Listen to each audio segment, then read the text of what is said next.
Good morning. Happy Monday. Welcome back to Ribbon Candy Hooking. I'm Deanna. Good to see you. Good to see you. It seems like it's been a long time again. Maybe it's me. Happy Monday.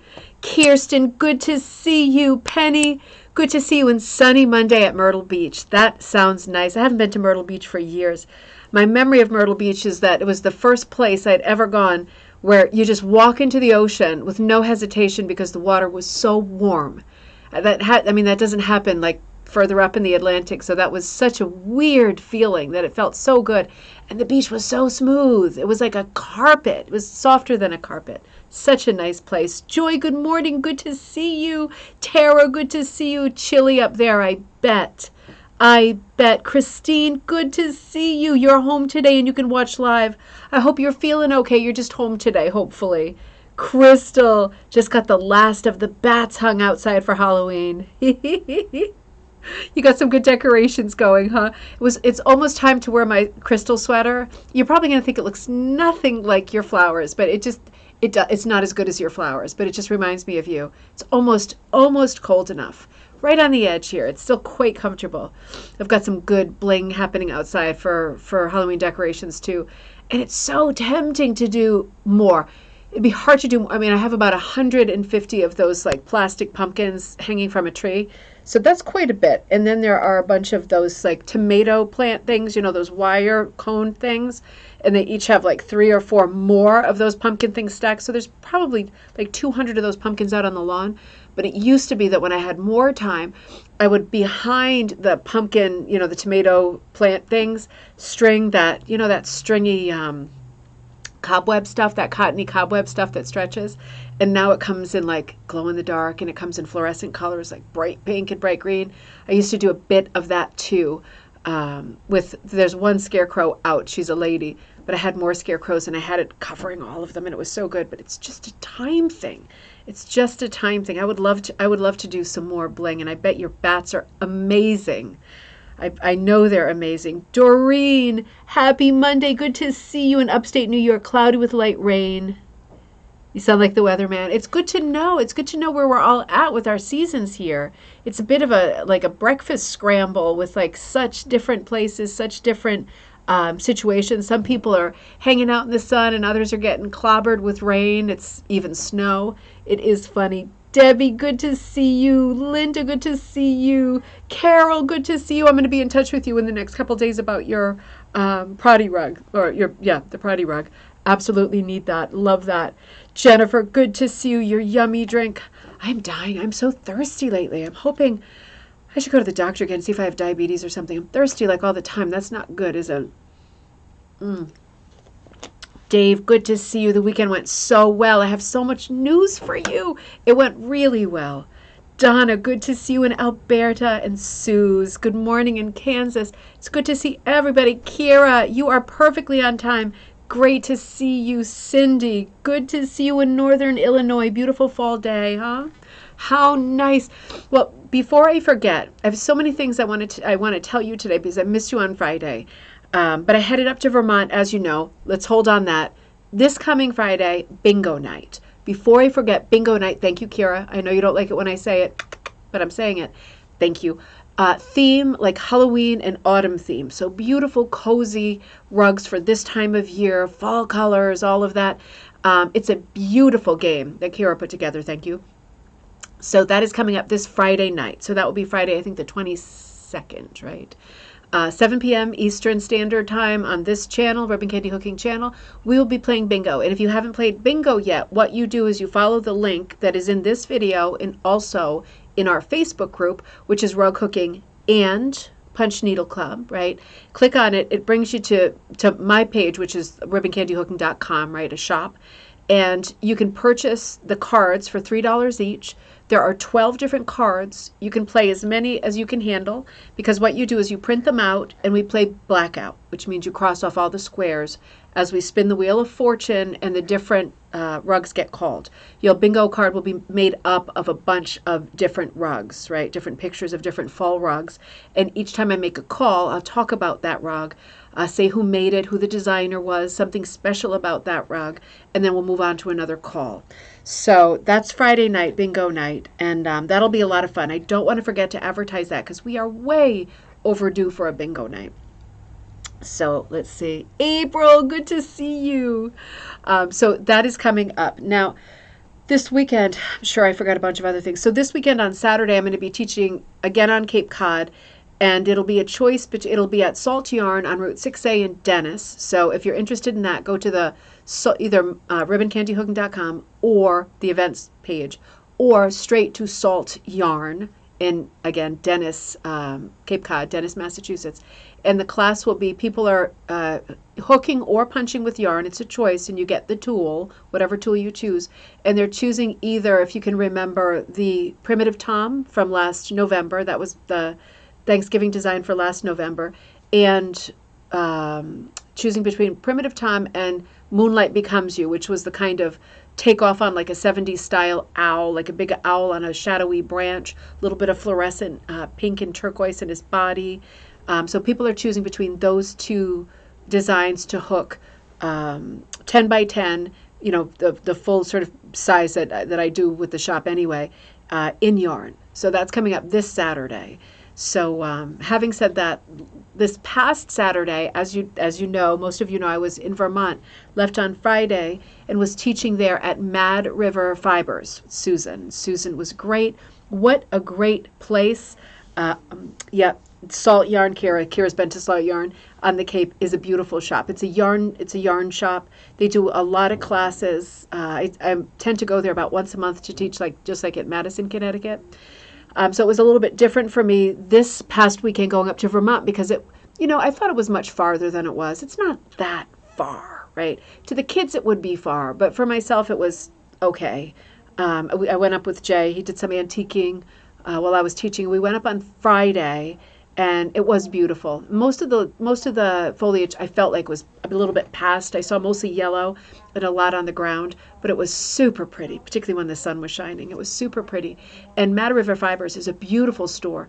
And because there's such a huge rug hooking presence in Vermont, the store leans very much. She's originally like weaving, Susan, whose store it is. But she's moved a lot toward rug hooking because of the demand. So they had a lot of things in their store that, heavier wools that were more for hooking than, for example, knitting, typically.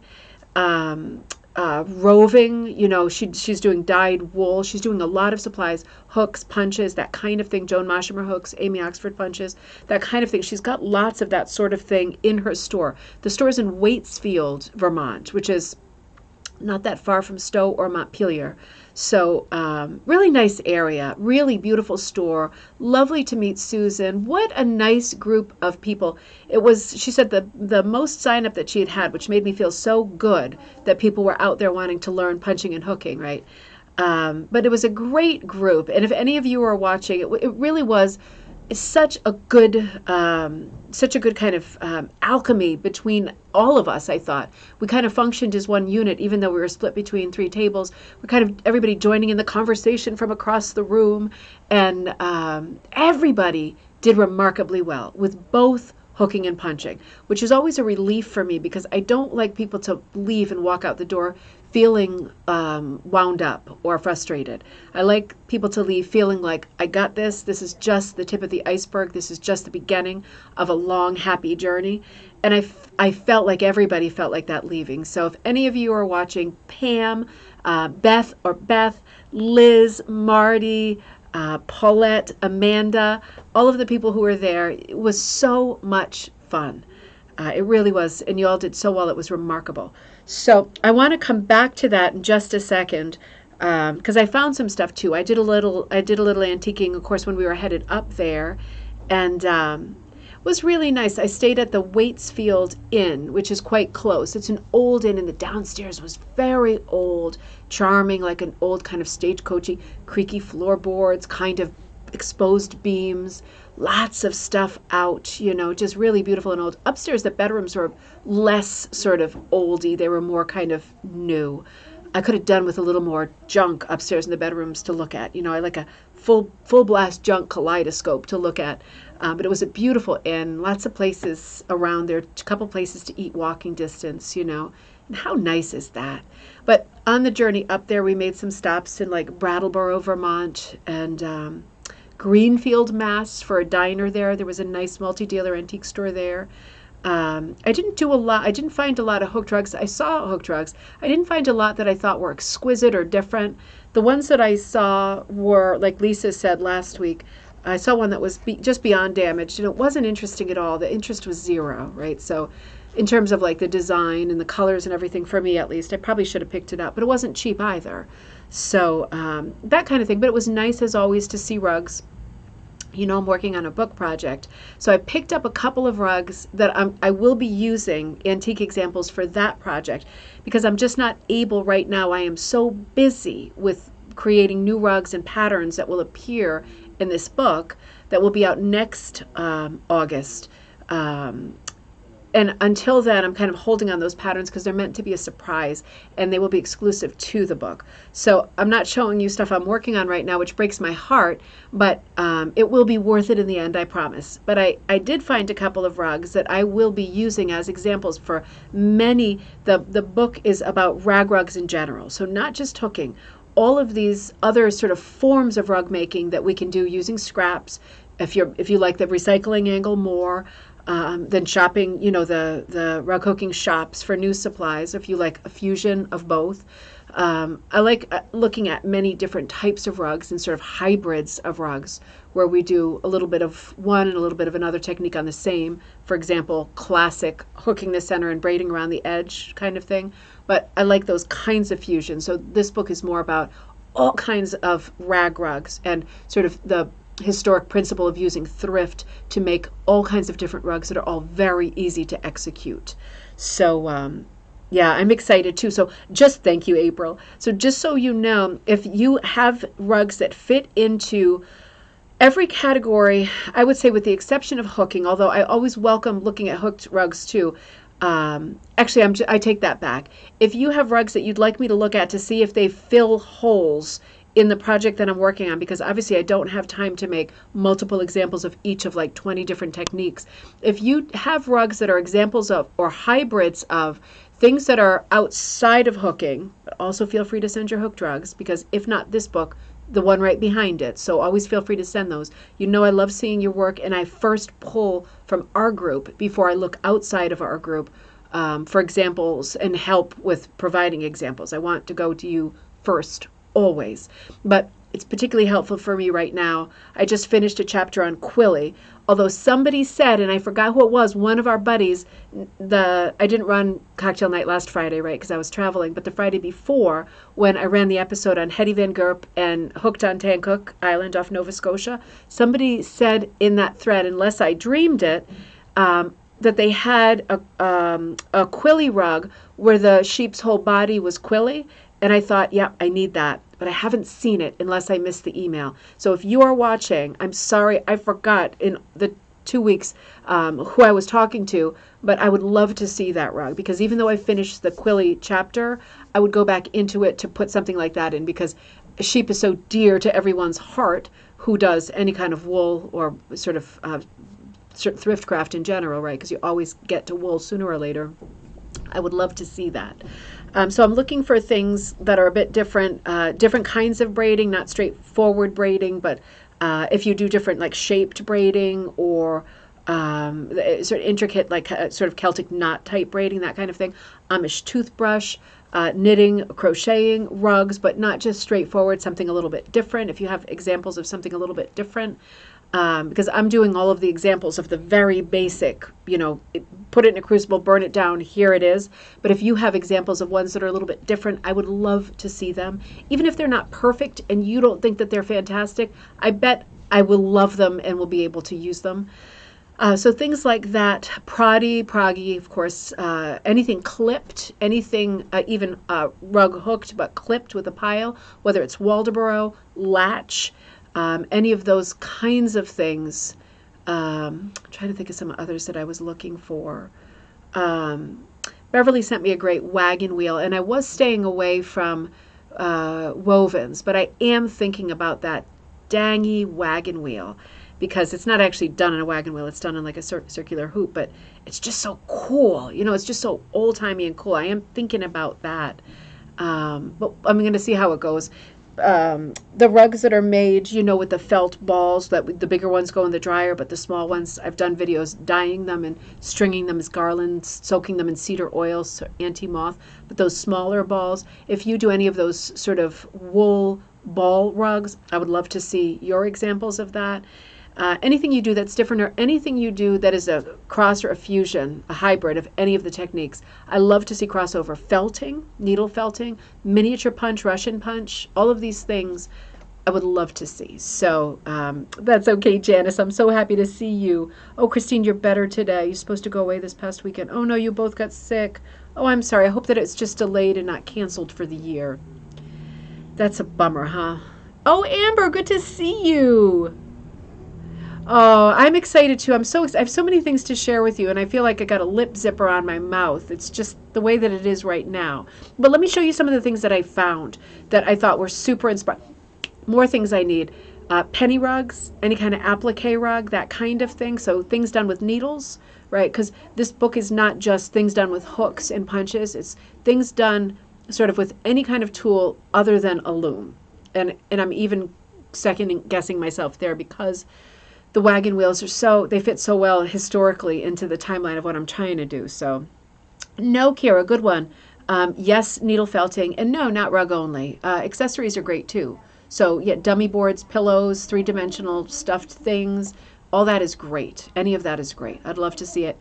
Anything like that, old or new. So let me show you some of the things I found. Before I show you the two rugs that I found in Quechee, Vermont, I want to show you one that arrived on Friday, and it's an example of Quilly. So I bought this one off Etsy from Scrap Happiness, the shop called Scrap Happiness. She does a lot of beautiful fiber arts. She does some hooking, but this was the Quilly that she had. And with this was an example of her having used, and if this doesn't make you hungry for that English licorice, right? A little bit different colors, but you know that English licorice that is like pink, light blue, yellow, and white. I just think this is a beautiful rug done with like the cuffs of sweaters, and the cuffs, the bottom of sweaters, all the ribbed parts, all rolled up real small. Some very cool colors, grays, blacks, whites, but it does remind me of licorice, and I loved this. A little bit of red, a little bit of yellow, small pops. Kira, send your felted needle stuff. That'd be super helpful. But super fun, almost like box of chocolates, right? I did a design, that February design was like a box of chocolates with the two kind of pen Dutch folk hands like this, and then the heart with all the chocolates inside that looked like looking into a candy box like this. All sorts, absolutely, all sorts. Yep. But I just loved this. So this came in the mail. I loved her colors. I loved the way she improvised in places, right? It's just a great example of a rag rug. I absolutely love it.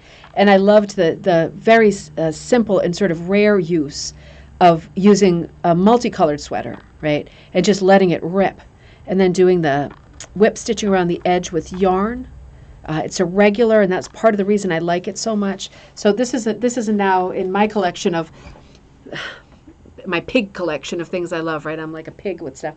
But that was a good example, and I felt like I had to grab that because you don't see Quilly used like that often. And, we see, as rug hookers, we see Quilly a lot used in a very formal way as parts of rug hooking, and I love that. I love that, and I need that, and I want more of that in my life and in the future. But you don't often see, at least in this country, in Britain, yes, but here you don't often see people doing a lot with Quilly as a rug that's kind of this thick, like an inch thick, like a big Quilly sandwich. So yeah, this was really, I thought, unusual, and I was super happy to grab that. Doreen, send the pics first, and I'll tell you, if it turns out that I want to use the one of your rugs, I will certainly, I will certainly send you a prepaid label coming to me, and then I'll photograph it, and literally the next day, I'll send it back. So all of that will be at my expense, and I'm not going to keep it or fool around, right? You know it's me and I'm going to send it right back. But I do have like a sort of professional setup here with the lights and everything so I can get very good pictures. And the higher quality pictures, the better, because the publisher wants like very high quality stuff. So if the pictures are ever a problem, and you don't mind doing that with me, that kind of exchange, I will, of course, pay for that. I would never expect you to just be out of pocket sending me something. All sorts. Yep. Oh, I love it too. It does. It adds quality to the list of things to do. And again, thinking about, I don't want to give too much away because I'm working on this project, but thinking of Quilly as part of your, I can say it here because I'm not doing it as an absolute example in the book, but you could see, the question always comes up, how do you finish and frame your rugs? This isn't a bad idea. If you have a piece in the middle and you've got this sort of quilly going, you just attach the quilly to your backing. Whatever your backing is, you attach it to your backing. So I could see really framing the edge of a hooked rug piece in this kind of a way with, bits of sweaters that are quite thick. This is an inch, going right around the edge in a very cool, irregular, organic way with what look like ribbon candies, right? And also the sort of spirals or sushis, and then surrounding, once you make it, surrounding those with more sweater pieces. So like a Russian nesting doll, rolls within rolls within rolls. Eternal sushi, right? That'd be a weird name for a book, Eternal Sushi.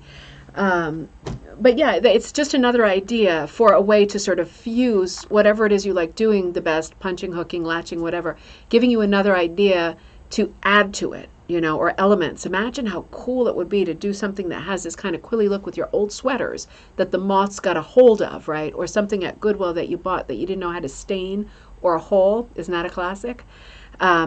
Taking those, cutting them up, right, with your scissors, and I'm going to just add, I rarely put sweaters through my cutting machines, like the Bliss, the Fraser, the Sissix. I rarely do that, just because I'm not sure. Even when it says 100% wool, there are always those times when you start winding it and you can hear that grinding noise like you're cutting glass. And you think, oh, this is not good for the blades. So I always just go rotary cutter or scissors, well, usually scissors, right? Because I'm lazy with cutting up sweaters. But if you think about it, doing a lot of that sort of those big quillies, if you do them really big, like this, like a sushi roll, then you chop into it, right? Like you're making sushi instead, right? And then you get a whole bunch of pieces at the same time instead of doing them all separately. There's so many ways to do it. But if you think about like Dion Fitzpatrick, that kind of wild landscape with different textures, different heights, different layers, right? Different shelves of color and depth, doing stuff with quilly in the foreground that it looks like up close bushes or cabbages or, a garden or just wild bushes, and having that be the sort of first level that your eye sees in the composition before it looks backward to the rest of the perspective in the composition. That would be a cool device because you could get a different height and it goes so fast. You're just wrapping it and putting a needle and thread through it and tying it, right? Yeah. I hope so, Linda. I hope so. It's going to be, I love it so far. I love it. And that's the thing is you always want to give, I've done a lot of writing projects, not like this, right? Like fiction and a lot of how-to writing, like back in the day, other things. But you always want to give the person who hired you what they're asking for. And you want to, I hate to say push the envelope, but you want to put part of yourself in it too. Because what's the point otherwise? I mean, what's the point if you can't, if a robot could write it, a robot should write it. But you want to infuse as much of the writing with your own personality and your own taste and style as you can without making it a vehicle for like, your a self-gratifying vehicle for your brand. It's not something that I should do, am supposed to do, or want to do with this project. So it's a very fine line, and it is coming out a lot more colorful, vibrant, and personal than I thought I would be allowed to do. So I'm very excited about that. I'm very excited about that because it goes from being a sort of very black and white, cut and dry kind of a project to being very vibrant and exciting again. So that's really boosting my energy and my spirits too. What did Dave say? What a wild rug. Love it. More ideas. The room table will never be seen again. That's right. You just layer it up with all of the layers, all of the materials. That is so true. We all do the same things, right? I mean, you have to. When you do like this kind of rug making, you're just buried alive in supplies, and it's great, isn't it? It's great. So that one I got off Etsy, and these I found in antique shops. Let me show you. Well, first let me show you this one. I mean, how crazy is this?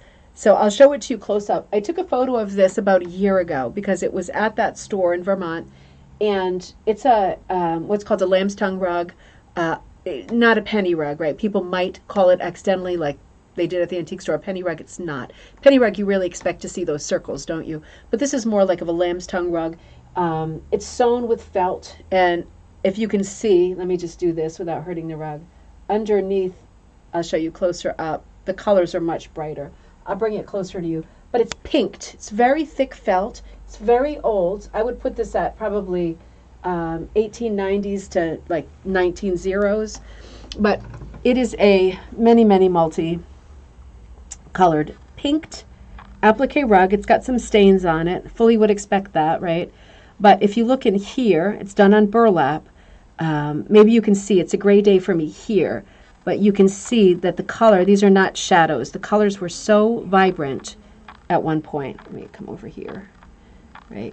You can see it was super bright, which is exciting. But, you know, it's exciting the way it is, too. It's had a good life. It's had a long life. It is a beautiful big rug. It's a table runner.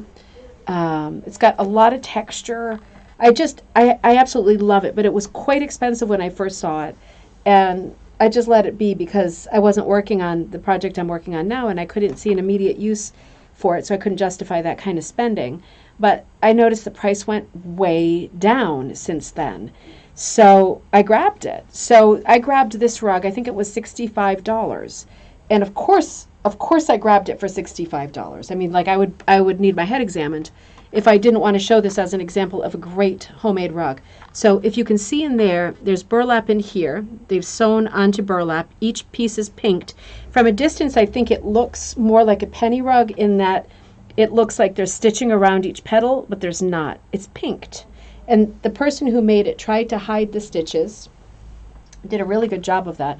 The back looks like this, so it's in quite good shape. Feels like silk. Could be some kind of polished cotton, but it feels like silk. And again, I just love holding it like a pet because you really get to see the colors that are hiding out beneath. And even like this army green is certainly an army green blanket. This is very heathery. I would bet my life that that's a army green blanket. But then if you look at this one, that's a different one. That could be another army blanket, but it's a different darker green. Could be that they overdyed it, of course. But yeah, see this? So I absolutely loved that.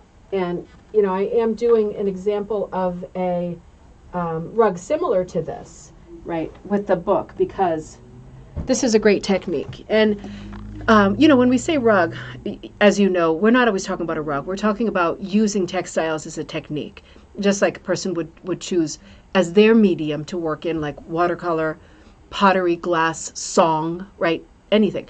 So we say rugs because we make rugs, but what we mean is we make a textile. We're making something out of textiles.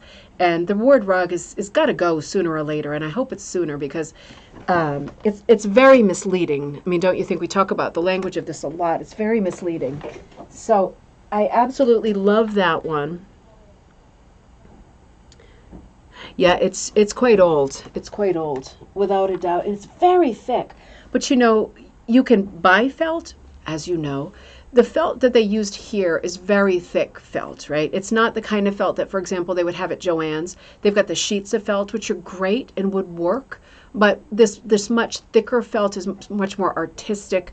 It's going to be a bit more expensive, but it's super lovely. It's certainly 100% wool. It dyes beautifully.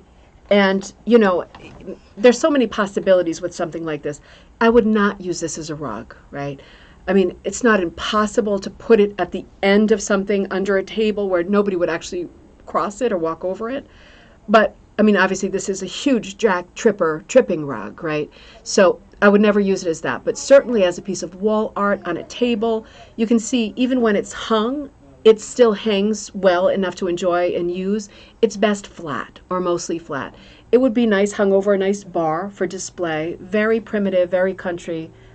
lots of texture, perhaps the kind of felt used for hat making. Sure, Linda, absolutely. Hat making would be like much thicker felt. Of course, all of the stores on Etsy, all of those people who sell felt, they are selling the thicker felt that is more like this, right, that you would want to really work with.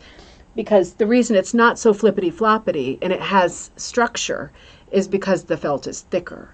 So if you were to use thinner felt, it'd still be great for a table, like a table runner, but if you did this to it, they would all go limp and fall over. So a little bit different here. And I'm going to run over today as usual. Let me move on to the next rug. This isn't really a rug. This is a hanging. So let me show you first. I hope you can see most of it because it's bigger than I thought. I just couldn't put this down. This is another, I would say, late 19th, early, let me come back here, 20th century piece, right? I'm going to show you the side so you can see the sort of bookends. I'm pushing the chair back to the wall. Wait, let me not do that. I don't want to kill the other rugs. But it's let's see, it's 9 blocks. It's 9 blocks. So let me just bring it in closer because it's a bit of a stretch for me. This is done on a backing. This is what's called either feather tufting, right, or it's been hooked and clipped. Not exactly Waldoboro because, as you can see, it's not like it's super shaped. It's just got texture. This technique of hooking, directly hooking or sewing individual pieces of yarn directly onto backing and then not filling in the backing is often called feather tufting, right? In the Victorian period, it was called feather tufting. And the idea was that you would either sew or hook all these different yarns and then you would clip them. And them being so, just like with rug hooking, them being so close to each other and cushioning, giving each other the squish and the squeeze, it keeps them all in place, right? Nothing is going to fall out.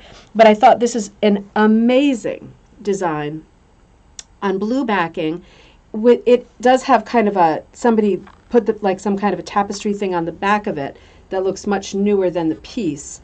But it's hard to tell without me taking that tapestry off if this was done with a needle or a hook. Because as we know, you can often hook into something unexpected, right? But you can see they had like a selection of yarns and they just probably went hand in grab bag, just the way you are meant to as a rug maker. Willy-nilly, hit or miss, right? Mizzy-mazzy. Put your hand in your grab bag. You get red, you get yellow, you get cream, you get blue. You get what you get. There's even a bit of purple in it. Feather tufting, Christine. I mean, that's the one that comes up, when I see this most often, I think of it as feather tufted. It could be that there's more words for it that I don't know, but the word that I would use, seeing like this kind of hooking or sewing, bringing the wool up, it's wool on wool, and then clipping it is I would call feather tufting. I might be wrong, and if there is another word, somebody please tell us so we have that for our bag of tricks. But this is, in my mind, this looks like feather tufting, and I just don't know if it's done with a hook, if they were able to hook through this backing, which is not impossible, or if they sewed it and clipped it. But for what I'm working on, I'm not exclusively doing things that involve a hook, so it fits the bill either way. And you can see the lamb's tongues sewn around the edge. It's like a nice old corduroy, and it's very irregular. You can see they've sewn each one separately. Nice piece of folk art, right? This is like classic folk art. So this was a really good find. I like the way they did the different stitches, right? The red ones are horizontals. It's kind of like a bit of a battleship thing, and top to bottom are like the white stitches. And it doesn't look like they have put pieces together. Let me just check that. They have. It's done in seams. So it looks like they even scrapped some of and there's a few tiny holes in it, but nothing that changes the kind of integrity or the look of it. It looks like they've pieced some pieces together to get the background blocks separate and then put the background blocks together with this hand-done whip stitch. But they did do some machine sewing because I can see right under the lamb's tongue, but you know what? I take it back because that is when they put the tapestry on, and I think that's a lot newer than the piece itself. So I'm not sure that I really question that. I'm not sure that there ever was supposed to be machine stitching on it. I think that was somebody backing it to keep it safe, right? So, yeah. I'll take a picture of that and show you that a lot. No, not big enough to be a bed cover. It's got to be a hanging. I'm going to sanitize my hands later. Don't worry, I'm not making kits after I sneezed in my hand. It's not allergies. I think I just dusted myself out.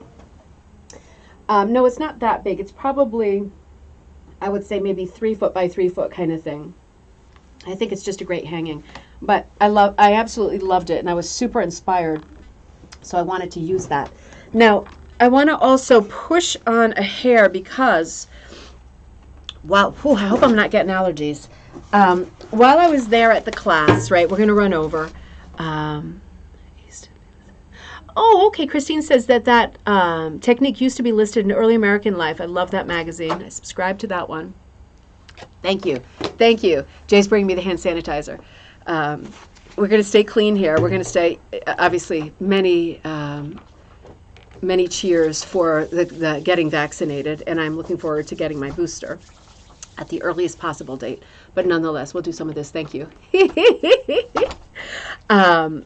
Could it be? Oh, Tara says, would be cool to make a Santa with lamb's tongue beard.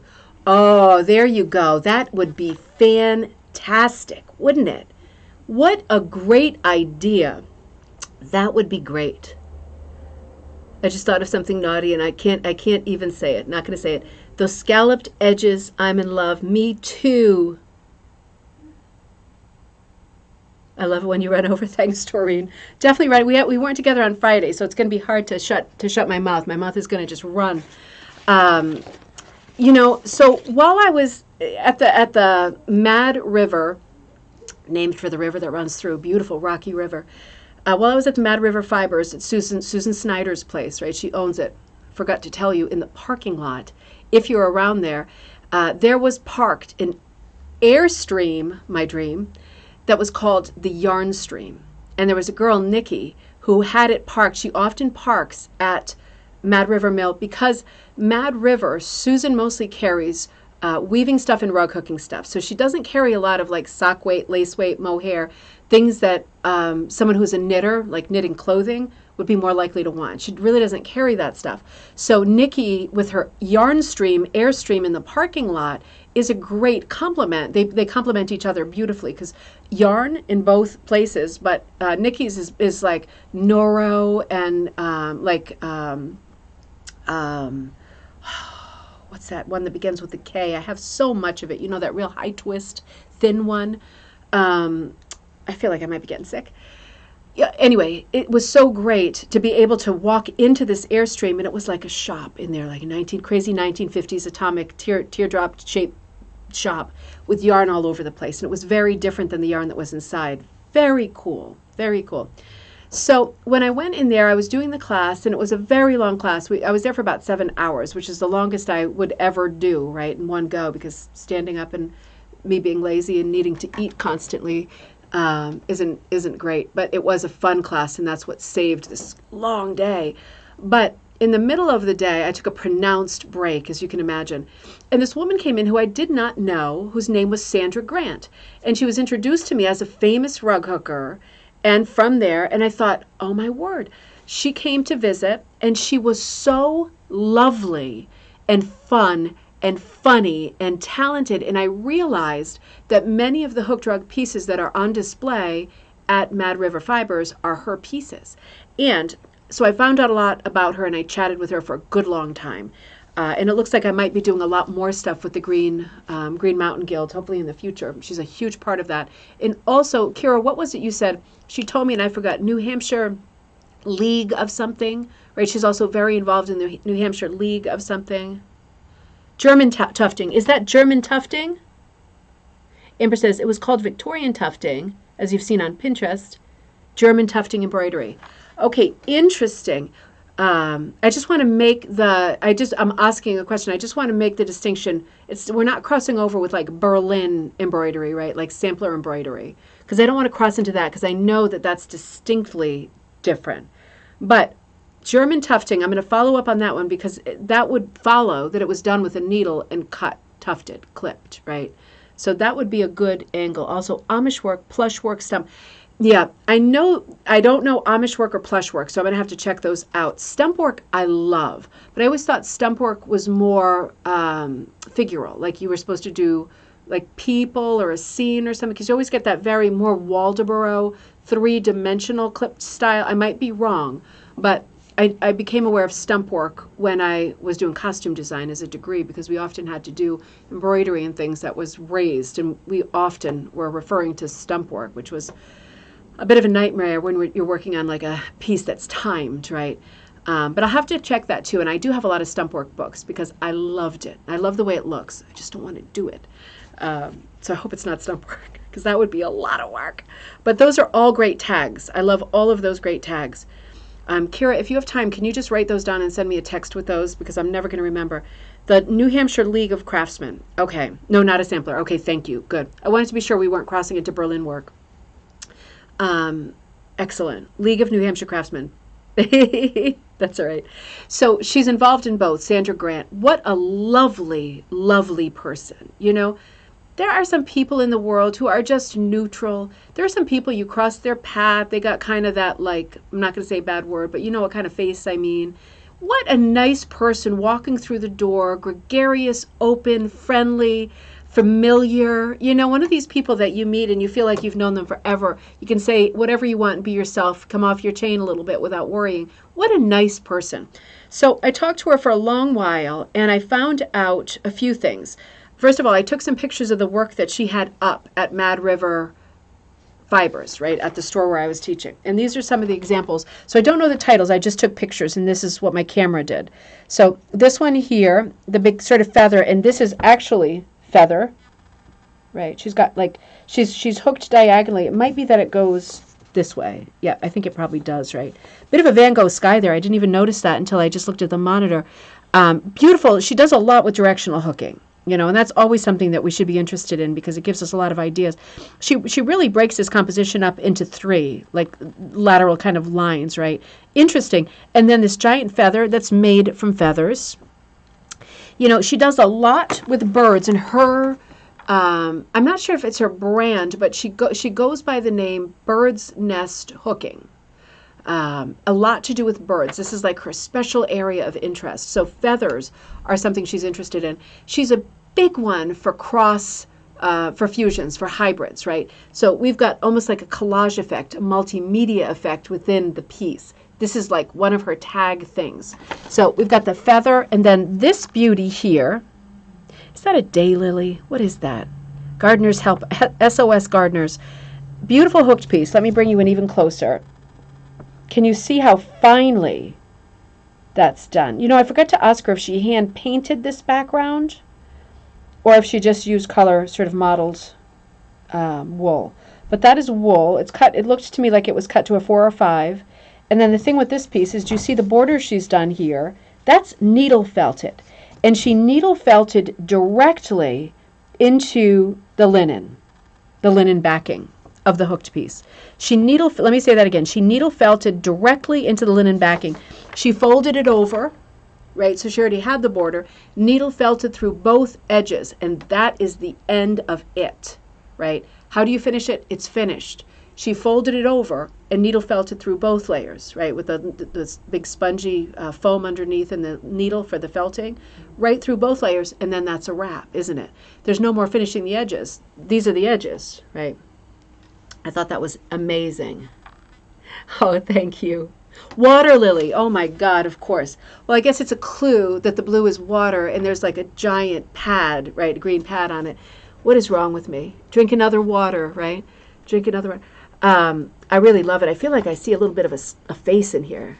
Do you see that too? You see a weird little mouth and a little face. I kind of like that. Chrysanthemum, maybe. I think water lily. I think so. But it's really big and pink, isn't it? You know, and it just, again, we got going talking about fusions, like mixing things up, and how when you put two things together, for example, rug hooking and needle felting, or needlepoint, you're not just doubling the interest, you're multiplying the interest, aren't you? It's not like you're doubling it. Now I'm looking at two things. No, you've multiplied the interest many times over. You can't measure it. You can't attach a number to it. You've created so much interest putting these two things together that it's not doubled, it's multiplied. And then you get an infinite, right? You get a mathematical infinite. So interesting, all the work she did. This is her owl. And again, fantastic feathers. Look at this great directional hooking in the background, just going straight horizontals, color changes, making it so interesting. Almost reminds me of like the bark on a birch tree or something like that, but not those colors, but that kind of feel, that kind of straight from nature feel. And this is her flamingo. These are, again, all things that are hanging at Mad River. More beautiful pink feathers, flamingo feathers. She does a lot with the lighting in the background, right? But you can see the amount of texture on here and the different fibers that she's using. That's another thing that Susan carries a lot of in her shop, the sort of novelty fibers, right? These really wacky, eyelashy, you know, the balls, like the pom-pom fringes, things that you cannot punch, but you can hook. So even if you're punching, at the end, you just flip your piece over and you want to introduce some wacky fibers that just will not go through your punch needle without snagging, you're just going to flip your piece over and you're going to hook those things, right, as a finishing thing, right between where all your little holidays are, between your punches. You can hook that stuff at the end. So you can get best of both worlds if you're a puncher and you're thinking, oh, do I ever wish I could use novelty fibers? Well, you can, but you're going to have to flip over at the end and do a little bit with your hook. So it was funny because I was chatting with Kira when I was driving over, and she said that she was aware of Sandra's work because you just recently at your place in New Hampshire with the New Hampshire League Guild, League of Craftsmen, New Hampshire Craftsmen, League of New Hampshire Craftsmen. But if you Google it, it's going to come up, isn't it? And she had just seen some of Sandra's work there. So that was a remarkable coincidence. I wish that the following day, Sandra told me that she had more work up, literally one town over, walking distance from Waitsfield, Vermont, in Warren, Vermont. Maybe it was Warrenville, but I thought it was Warren. Anyway, one town over from Waitsfield, Vermont, at the art gallery there, which is called, oh no, this isn't it. I think it's called the Art Guild. I have the wrong card in my hand. She had a bunch more work up there. So if you were to look up Art Gallery, Warren, Vermont, if you're near there, and you go over there, they didn't open till 11, right? So I didn't make it because I had checked out of the hotel, had breakfast early, and just couldn't wait around for hours waiting for it to open. But and I'm sorry that I couldn't, but I had to get going, you know, get the day going. But she said she had a bunch of things hanging there right now, currently, October 2021. And she had some new cardinals that were up over there that would be very nice to check out. This is a card from the jury. She's a juried member of the League of New Hampshire Craftsmen, and she does go by the Hooking Nest. The Hooking Nest, that's it. The Hooking Nest, Sandra Grant. She's from Sunapee, New Hampshire. And this is the postcard that she gave me, the image that she used for that event. Kira, you showed me this one too. It was funny, we were talking about her, and Kira sending me the images that I had in my hand, because we are always in sync with each other. Isn't that a gorgeous piece? Smooth Luna. What is the thickest wool I can use to latch hook a rug canvas? So if you are doing latch hook, right, there are different backings for latch hook, meaning gauges. So that means that the holes, like the window pane holes in the latch hook backing, can be very different sizes, but they're always really big, right? For sure, they're really big. So in terms of how thick a wool you can use, I would say you could go bulky, super bulky, and still pull it through with the latch. If you want to send me a picture, you can email me ribboncandyhooking@gmail.com, or get on the Facebook group and send me a Facebook message. If you want to show me with your hand, like, you know, you don't have to measure it with a ruler, just show me with your hand what your backing is that, you know, that you have, if you have it already. And I'll be able to tell you better for sure. The latch hook backing that I usually use if I'm putting kits together, which I haven't done enough of lately, the latch kits, but I will as soon as these projects are caught up. The latch backing that I use is usually 3 openings, 3 window panes to 1 inch. That's kind of in the middle. It's not very small, it's not very big, but the latch is much bigger. So you should be able to easily pull through with latch. And remember, with your rug hooking backing, you can also rug hook into latch hook backing. So you can do it with a rug hook, or you can do it with your latch hook. if you tape your toggle in place so it doesn't keep fooling and playing with you as you're trying to pull loops. You could try doing both, latch hook or hooking, right? Same wool, same backing, no frame, same hook, right? Rug hook or latch hook. So lots of possibilities. I hope that wasn't an overwhelming answer. But in terms of yarn, you could pretty much use anything. I mean, for latch backing, even the 3 holes per inch, I would still rip maybe like a 3/4 inch piece of wool for myself and do hooking with it. So it can take a very big strip, and it can certainly take a thick piece of yarn. But if you want to be sure, just send me a photo so we can double check what gauge you've got. And Kira says on the way, okay. Oh, so Diane says she's done a lot of mixed media, and I know she's done a lot with Diane's velvet, right? And I actually showed her a piece, Diane, a floral piece that I'm working on with your velvet that I haven't finished, and she loved it. And she said that she knew you and she'd used your velvet before. She was real happy to chat. Let's see, I want to catch up on these comments before I move on too much. Kira says, on the way to New Hampshire from Massachusetts, there's a huge rest stop with a shop inside. That's where you found it. Oh, interesting. Okay, there's a huge rest. Is it one of like the state rest stops, like where you go and pee and buy postcards and stuffed animals and that stuff, or is it like actually a shop? That would be interesting. They should have nice things like that at those rest stops. What is the maximum yarn for latch hooking? Okay, I got that one. Oh, okay, good. So I thought this was remarkable. And I also had to pull up this piece. This might be the same. Yeah, this is the same piece, actually, just a close-up. I think this is the same. Nope, this is different. Because Sandra was on the cover of Rug Hooking magazine last summer, June, July, August 2020. Volume 32, number 1. So summer 2020, Sandra was on the cover, and this with this remarkable piece. So let me just read a little bit of this to you, and then I have got to fly and get going on other stuff.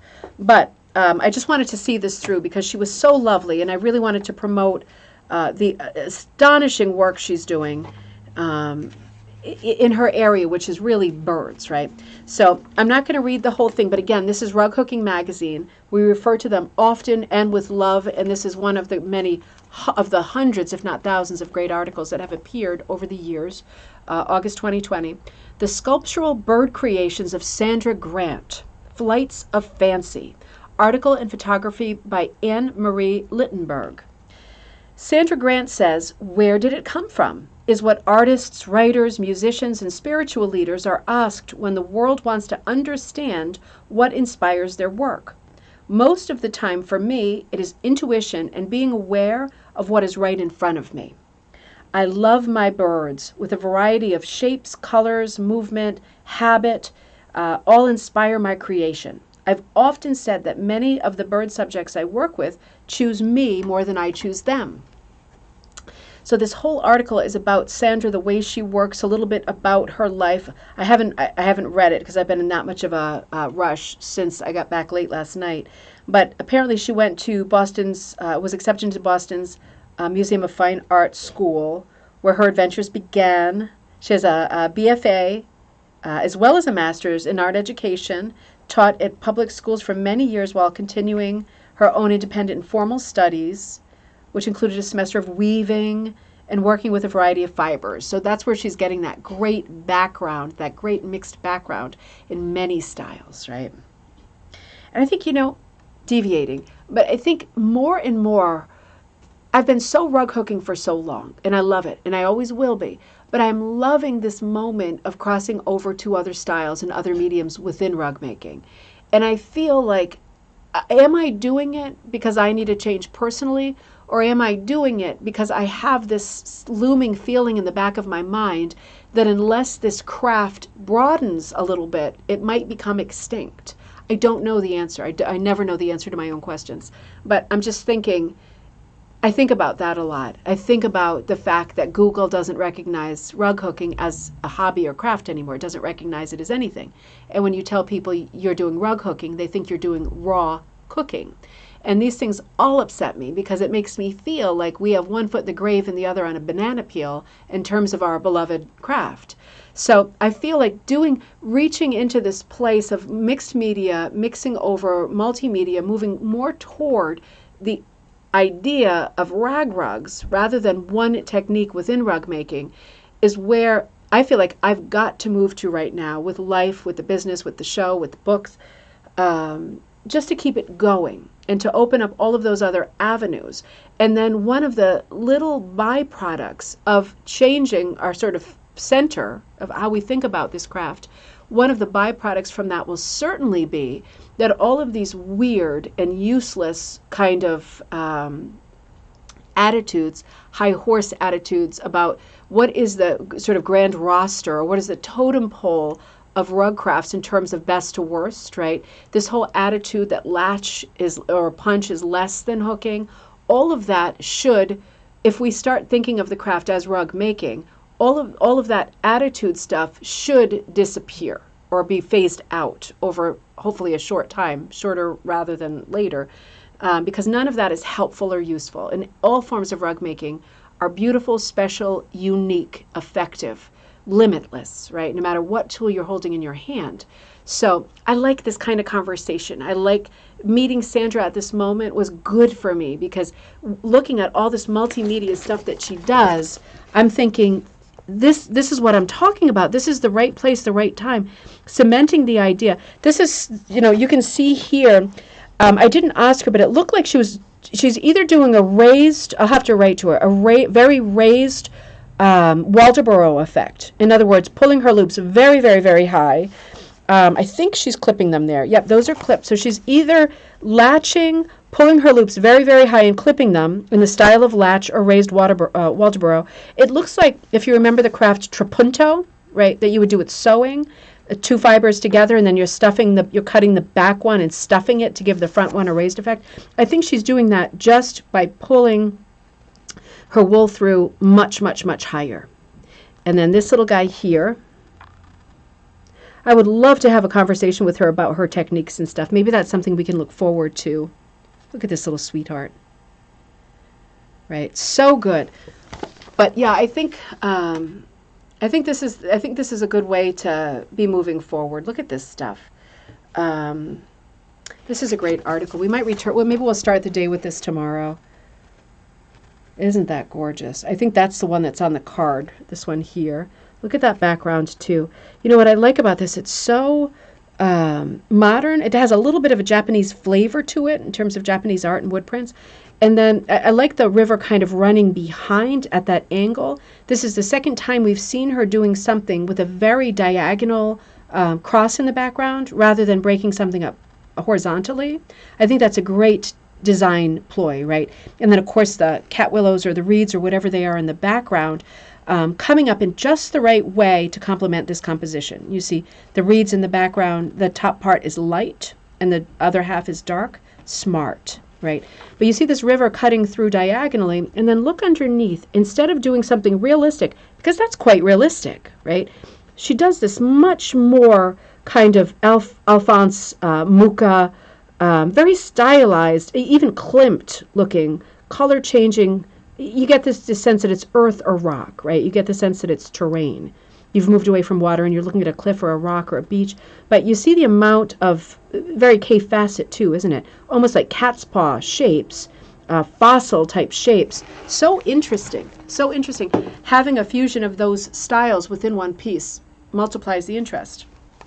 And then these great pieces, Hawkeye, I think the top one's Hawkeye. Not quickly seeing. Oh, the other one's called Barn Owl. No, Northern Hawk Owl. So top one, Hawk Eye. Bottom one, Northern Hawk Owl. Much more three-dimensional pieces. Looks like we got some needle felting going on here. These are not pieces that are at Mad River. These are pieces that are in this issue, the summer issue, June, July, August of Rug Cooking Magazine 2020. So really, really lovely article. And then these three owls down the bottom.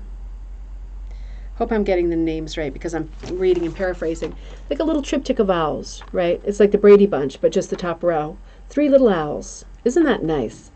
What a great idea for a composition. It looks like she's got felt. Looks like felt in the background framing them. Just like you do with your photos, right? When you have a mat with multi pictures behind, and yet that black mat is framing them all. What a great idea. Isn't that a great idea? right? Because then your thick felt is finished. So you sew, you attach them in the back by sewing, hiding your stitches in the back. But another great idea, giving them a kind of photo mat framing. How smart is that? All these great ideas to answer our life questions like, how do I finish it? We've had like 2 really original ideas. This looks a bit designed, hooked, and constructed by Sandra. This is Owlet Leaving Nest.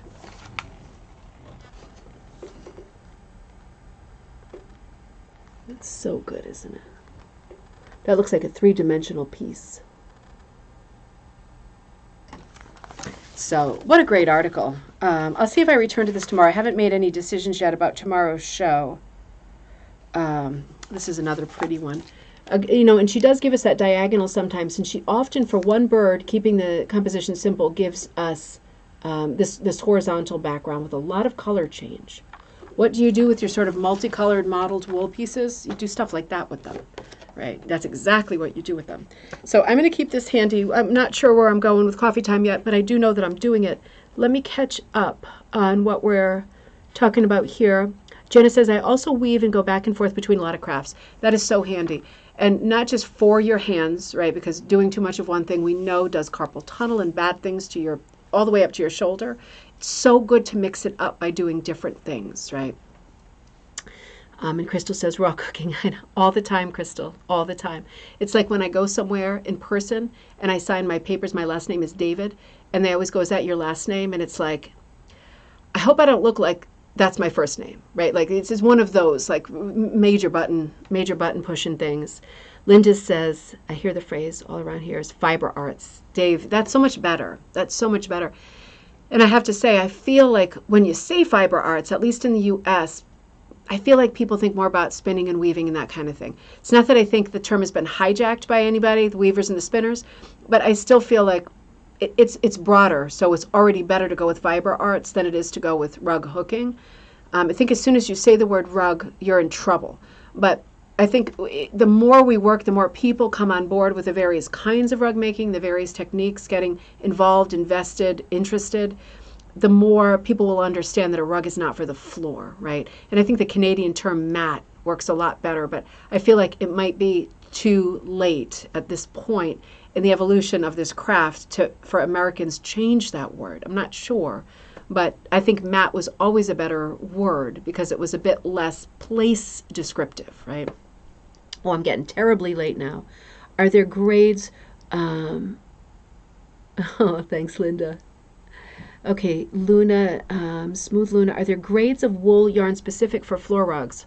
No. So all you need to think, so no. When you're thinking about making a floor rug with wool, with yarn, I would think wool just because it's so hard wearing, right? In theory, you can hook with anything, but the question always becomes, if I'm putting it on the floor and I know it's going to get that kind of hard wear from feet and shoes, then I really want to think about not including fibers that are more likely to wear out sooner. And that's the reason that historically people have used rug wool so often exclusively. So for myself, if I were doing a yarn rug on the ground, I would think of George Wells or of Priscilla Rugs or of one of the rug companies, McAdoo, that go back years, Amy Oxford, just using wool to punch. And I would be very reluctant. We would have to talk about if you wanted to use other fibers, if they might work. Some other fibers are okay.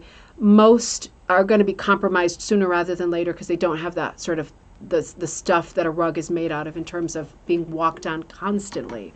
So that's an up for grabs. You can hook a floor rug with anything, but certainly wool is the most hard wearing. And if I were going to do a floor rug, I mean, I could do it in sock yarn, right, if it was wool, but I probably wouldn't because it being so thin, even if I'm doubling it or quadrupling it up to make the rug, even though the content is wool and it should last, it's going to take so long to make. So I would be looking at, for myself, I would disregard everything for large areas until you get to like a 3-ply. I think for myself, I'd be looking at a 3-ply or a 4-ply if making a full-size rug. But everybody else, feel free to contribute to that. There are a lot of people who still love hooking or punching with wool strips, right? Punching with wool strips, something I don't do often. because of the problem of when you run out of a wool strip, you find yourself constantly rethreading that punch needle.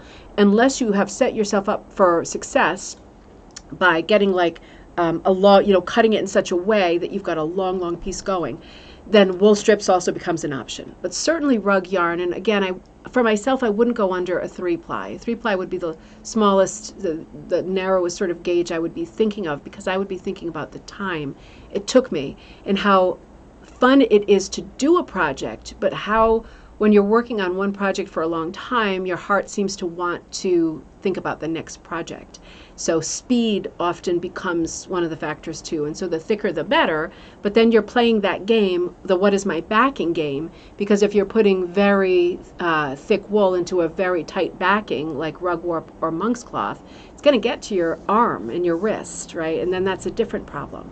So these are all things we can talk more about. These are all great questions, but ideally, if I were going to put together a rug from yarn for the floor, I would be thinking about punching as many areas as I could, then flipping it over and hooking the detailed filigree parts.